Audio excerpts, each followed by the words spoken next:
Je m'appelle frère Emmanuel de la Croix. Je viens du Togo. Je m'appelle Juan Diego de Jesus. Je suis mexicain. Je suis le frère Élie Théophane Doyi, originaire de la Côte d'Ivoire. La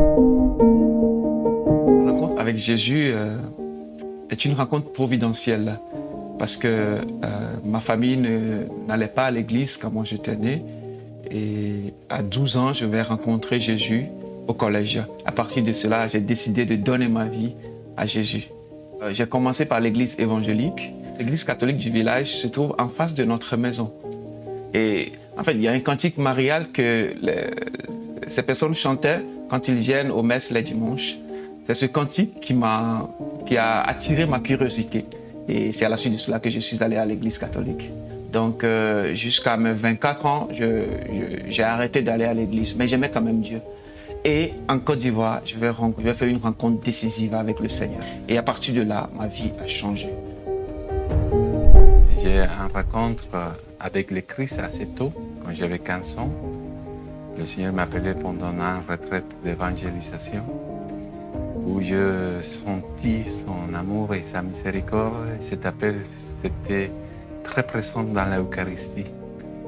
Cet appel, c'était vers le sacerdoce, mais aussi vers l'évangélisation avec la communauté où j'habitais.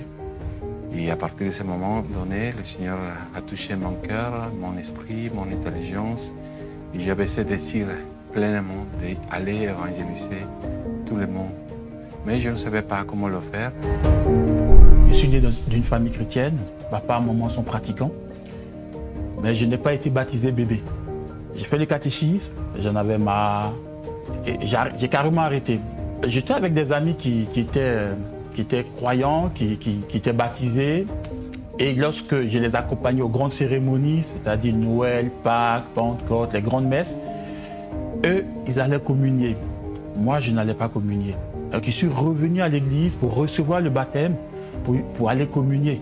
Je me suis dit, si jamais je mourrais aussi, si je suis baptisé, j'aurai la grâce d'avoir des funérailles ecclésiastiques. Et quand je reviens, on me demande de reprendre le catéchisme. Et c'est petit à petit, comme ça, en essayant l'adoration, on me dit j'essaye. L'oraison, on me dit j'essaye. La méditation des Écritures, on me dit j'essaye. Je ne comprenais rien. Je me retrouvais endormi dans l'église devant le Saint-Sacrement. Mais j'avais vraiment ce désir d'essayer. J'avais ce désir d'essayer. Et quand j'essayais, petit à petit, dans mon cœur a commencé à naître ce désir de la parole et ce désir de la présence de Dieu. Et il y a cette parole-là qui est venue de Marc 10, verset 21b. Il le regarda et il aima. Le Christ est venu me chercher. Il est venu me chercher, il a posé sur moi son regard. Tout doucement, est venu le désir de tout lui donner. Je suis allé à une ordination. C'est là où que je vais sentir mon premier appel. Il y avait un sentiment intérieur qui me dit « Donne-moi toute ta vie, donne-moi toute ta vie ». Et j'ai su que vraiment c'était un appel à consacrer toute ma vie au Seigneur. Il y a des signes quant à la méditation de la parole de Dieu. Et du coup, je rencontre dans mes méditations, notamment le psaume 109-110, qui traduit un peu le sacerdoce du Christ. C'est d'abord un appel au sacerdoce. Quand je vais commencer à rencontrer les communautés et quand surtout je suis rentré aux béatitudes, j'ai vu que d'abord, ma vocation, c'est d'être consacré, d'être une part pour Dieu. Quand il te parle encore, dis-lui, Seigneur, ton serviteur écoute. Je lui ai dit cette parole-là. J'étais follement amoureux du Seigneur. Et c'est à partir de là, je vais mûrir ma vocation à la suite du Seigneur. Certains moments de ma vie où il y avait la possibilité de faire le séminaire, de faire des expériences avec des religieux.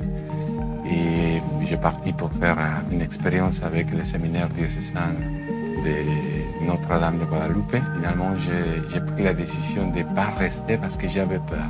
Je n'étais pas sûr de prendre sa décision assez tôt. Ça reculait 23 ans, ma décision. Mais la peur, au fur et à mesure que le Seigneur m'éclaircit les situations de ma vie, est arrivé jusqu'au moment où le Seigneur m'a présenté l'occasion de pouvoir entrer dans la communauté. Et bon, j'ai pris la décision et le Seigneur m'a montré clairement qu'est-ce qu'il voulait de ma vie en tant que personne pour devenir frère et pour devenir prêtre. Mon appel au sacerdoce était toujours présent dans ma vie, mais le Seigneur m'a présenté la communauté de béatitude d'une manière très très particulière. Pour moi, c'était un choc parce que j'ai reçu une douche de l'Esprit Saint pendant la prière de Shabbat. Et moi, je savais que c'est l'endroit où je devais être. J'ai découvert à la communauté que pour devenir prêtre, il faut devenir d'abord frère. Et ça me réjouit. Ma vocation, avant de devenir prêtre, être frère. Le premier appel d'abord au sacerdoce, est-ce que déjà quand j'étais tout petit, j'étais un servant d'hôtel, un servant de messe. Et je me disais dans ma tête que quand on est servant de messe, quand on grandit, le prêtre est un grand servant de messe. Et ça, c'est un désir de tout petit. Et quand j'arrête de pratiquer, tout ce désir-là, j'ai tout laissé tomber. Et pendant la préparation à la confirmation, la retraite de préparation à la confirmation, après une messe, je suis resté à la chapelle. Je ne sais pas pourquoi je suis resté, mais je suis resté. Et quand je reste à la chapelle, je regarde le tabernacle, j'étais attiré par la lumière. Et quand je regarde ce tabernacle, j'ai comme l'amour de Dieu qui envahit mon cœur. Et j'ai commencé à pleurer. Et en même temps, en moi est né le désir profond de tout donner au Seigneur, de tout lui donner. À cette retraite de confirmation-là, j'avais vraiment la certitude, cette expérience de tout donner au Seigneur, de lui donner plus de temps, de lui donner toute ma vie, de laisser la charité de Dieu m'envahir et de donner cette charité.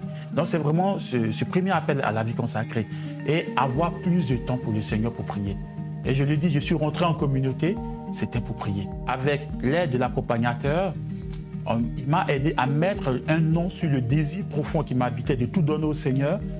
Et aussi, dans ce désir de me consacrer à lui, il y avait aussi ce désir d'être prêtre.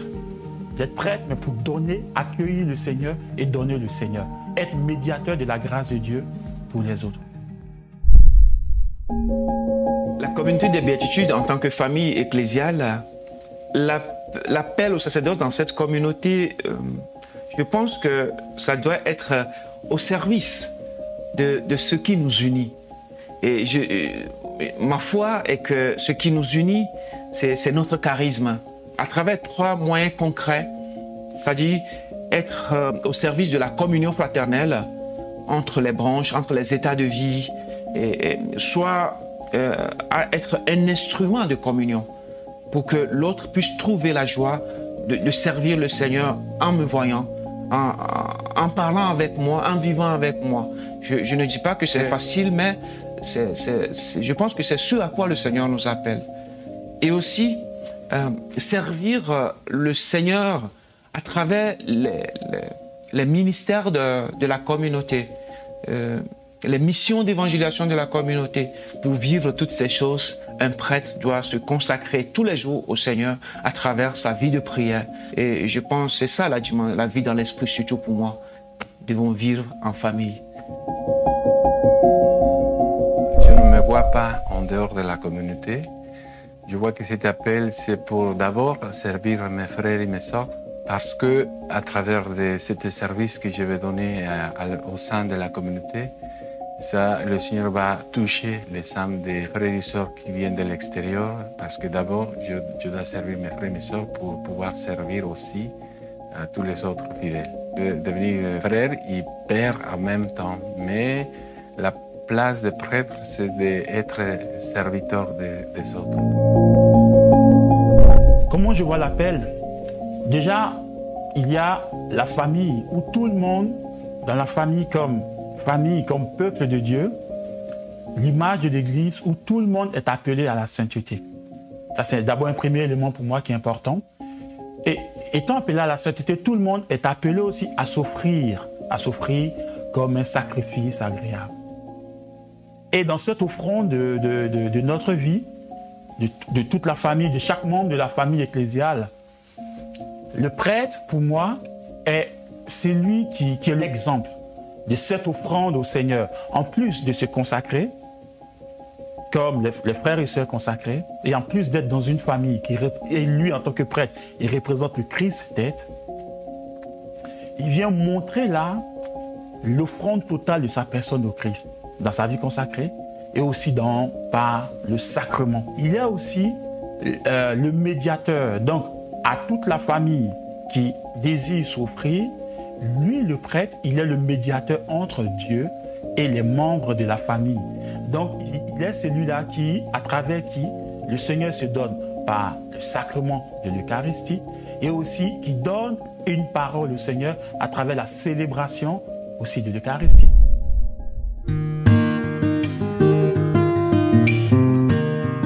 Écoutez, Shema Israël, écoute Israël, tout se pose sur l'écoute pour moi.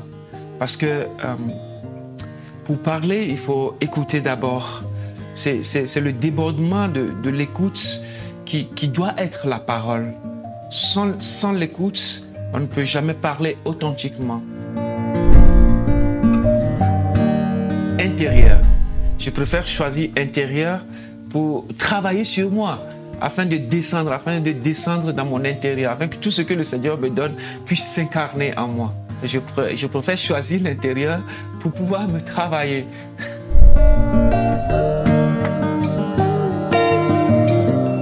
Eucharistie. Parce que c'est le centre de notre vie, c'est la présence de Christ vivant. C'est le Christ aujourd'hui, demain, après-demain, hier. Pierre, parce que c'est le fondament de beaucoup de choses, d'un bâtiment, c'est le fondament de la structure de beaucoup de choses.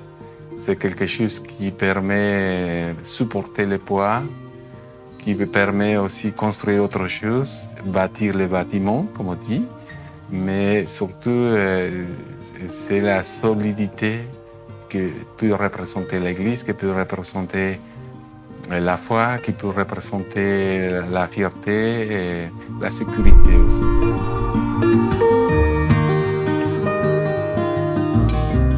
Bible.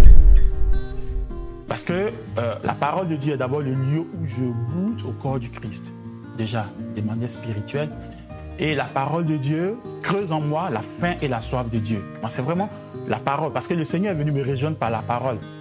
Et aussi, cette parole-là m'ouvre, me prépare à l'oraison, me prépare à la prière et puis me donne le goût de Dieu.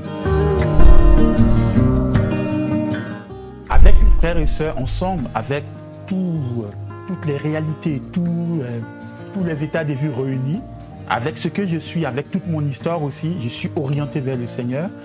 Avec mes frères et sœurs en communauté, je suis orienté vers le Seigneur, vivre mon sacerdoce avec mes frères et sœurs en communauté, avec les membres de la communauté, vivre avec l'histoire aussi de la communauté.